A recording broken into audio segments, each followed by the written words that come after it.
ఒకసారి తులసీదాస్ గారి మఠంలో మధ్యాహ్నం భోజనం చేస్తున్న సమయంలో భోజన పంక్తిలో కలకలం చెలరేగింది. ఏమిటి సంగతి అని తులసీదాస్ గారు అక్కడ ఉన్నవాళ్ళని అడిగారు. భోజన పంక్తిలో ఒక పాపాత్ముడు ఉన్నాడని, అతని పక్కన కూర్చుని భోజనాలు చేయడానికి కొందరు పెద్దలు తిరస్కరిస్తున్నారని అక్కడి వాళ్ళు చెప్పారు.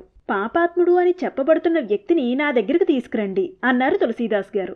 నాయనా, జై శ్రీరామ్, జై శ్రీరామ్, జై శ్రీరామ్ అని 3 సార్లు జపించు అనగానే వెంటనే ఆ వ్యక్తి జై శ్రీరామ్, జై శ్రీరామ్, జై శ్రీరామ్ అని 3 సార్లు పఠించాడు.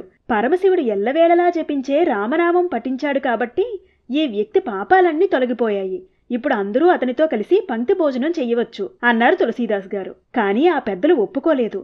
శివుడు ఎల్లవేళలా రామనామాన్ని జపిస్తాడు అని మీరు చెప్పింది నిజమే అయితే ఈ వ్యక్తికి వడ్డించిన విస్తరలోని భోజనాన్ని ఆ పరమశివుడి ఆలయంలో ఉన్న నందికి నివేదన చేస్తాము.